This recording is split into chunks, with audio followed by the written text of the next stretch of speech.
All right. Well, Scott, it is time for another edition of Scott's Thoughts.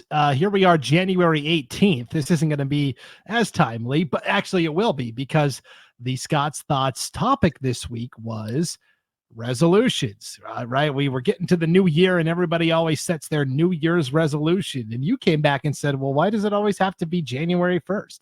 Why can't we set resolutions at other points during the year? So we're probably right around that point where a lot of those resolutions are left by the roadside, right? Yeah, yesterday's news, man.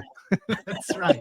We went to do it again. We went to the gym for like 10 days and then we missed a day and then that turned into 2 and then that turned into 8. And so that is the topic for this week's Scott's Thoughts is resolutions. How do we set them? How do we keep them? I'm interested to see where this goes, Scott. 4,000 years ago, usually in the spring, the Babylonians celebrated the new year with an 11-day festival during which they made promises to the gods to repay debts and return borrowed items. This early practice laid the groundwork for the idea of starting the year with a commitment to self-improvement and moral betterment. Then, in 46 BC, Julius Caesar created a new Roman calendar which moved the start of the new year to January. And January was named for the Roman god Janus, who had 2 faces, one that looked forward and one that looked backwards. Janus, the god of doors and gates, became the symbolic threshold to the future. Romans believed Janus could forgive them of their wrongdoings in the previous year and bless them for a prosperous future. And throughout the years, cultures have adopted this practice of starting over and making promises, all in the name of self-improvement. Now put a little Western spice on it, and voila, New Year's resolutions were born. So, every January 1st, we go through the process of making annual pledges to ourselves with the hope of severing the tide of the past and boldly marching into a rejuvenated future with a renewed vigor, a brazen energy, and optimistic approach which says, "This is my year." Then about 10 days later, we've abandoned our hopes and dreams and accepted our inability to make change. Maybe next year. It's funny how we start the year with resolutions that sparkle with ambition, but as time unfolds, our commitment seems to develop a disappearing act. It's almost as if our goals have the Fight Club mentality. And the first rule of Fight Club is you don't talk about Fight Club. Our commitment to salad turns into late night rendezvous with pizza delivery. Our treadmill turns into a coat rack. Our taste buds have rebelled against vegetables. And our gym membership card sits tucked away in our wallet as a reminder of the strange world that exists across town where burpees are enjoyable. It's comedy. We've turned New Year's resolutions into a punchline where the joke, year after year, is on us. So the question I have is this: how do we fix it? How do we actually keep those promises we make to ourselves? And how do we make our resolutions actually mean something? New Year's Day is every man's birthday, where a clean slate embodies the promise of renewal.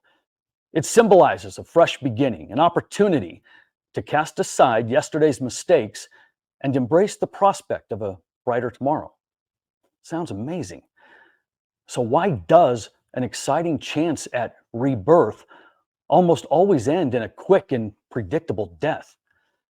Well, for most of us, we jump on the resolution bandwagon of eating better or exercising more. Both life changes we all should make, but they fail, predominantly because of 2 things. There's no plan and there's no discipline. Whenever we set goals, we create them with the intention of actually achieving them, but our approach lacks any teeth, any strategy. Although the why of having these goals is apparent, it's the lack of the how that inevitably leads us down the road of failure. It's like a coach who tells his best player, "I need you to be a leader," but fails to communicate how to lead. So we set these goals and have no direction, and we wander aimlessly toward a destination that we can neither feel or see. And on that road of failure, we repeat that pattern year after year. And anytime you repeat a pattern, it starts to become your normal. And resolutions, change, it doesn't have a chance. Maybe next year. I learned whenever I set goals, whether for myself or a team that I coach, I need to make sure that I have a few measurable benchmarks along the way, or that road to success will be paved with disappointment. The focus cannot be on the end goal. It has to be on the process. The goal is too far away. For example, let's say you want to lose 25 pounds. If you keep your attention strictly on that 25 pounds, you'll never get there. That number is so far away that we lose hope and abandon our journey. But if you can set a few tiny goals along the way, almost forgetting about the number 25, well, now you've got something. The other reason we fail is lack of discipline. We are the most undisciplined people to ever live. So many of us avoid hard work. We fear adversity and have the discipline of a spoiled toddler. We have no idea how to struggle because we run from it. The highway to goal setting is not a yellow brick road. It's riddled with disappointment, heartache, surprises, and failure. However, it's our grit to reclaim our footing and our discipline to sustain the path that determines our success. But somehow, we expect the journey to be sunshine and rainbows, and when it isn't, we give up. It's too hard. It's not fun. And this defeatist attitude and the lack of any resiliency costs us a shot at achieving greatness.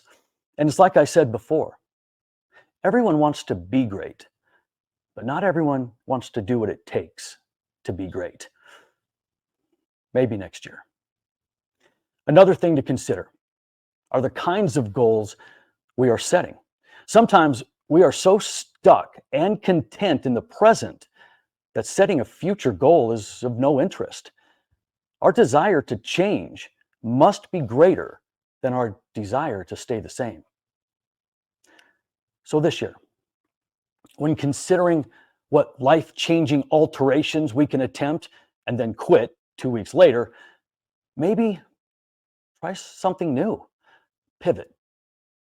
Maybe we can put a little less emphasis on a resolution that fails every year and replace it with something that takes considerably less effort.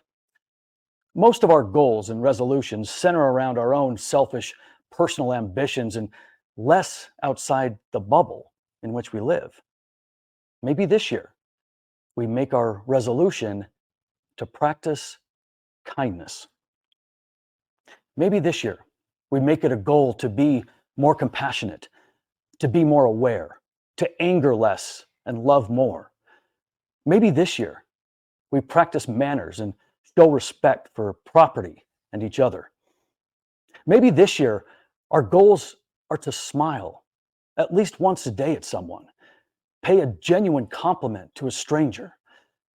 Maybe this year we work a little harder, make fewer excuses, and take pride in what we do. Maybe this year we can learn to appreciate what we have, the gifts and blessings that God has given us. Maybe this year we can demonstrate more patience, more understanding, more empathy. Maybe this year we can put down our phones and be more present. Maybe this year we can control our emotions and our language and be positive examples for a generation who desperately needs it. And maybe, just maybe this year, we can enact real change. Change that means something, whose reach doesn't end after 2 weeks. Because in the end, you have to be willing to surrender what you are for what you could become.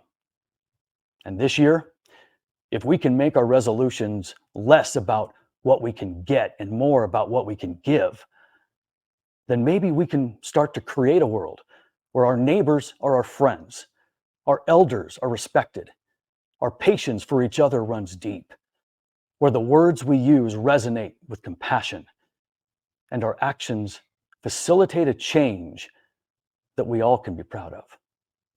And maybe this year, we'll finally let kindness be the currency that binds us all. And those are Scott's thoughts.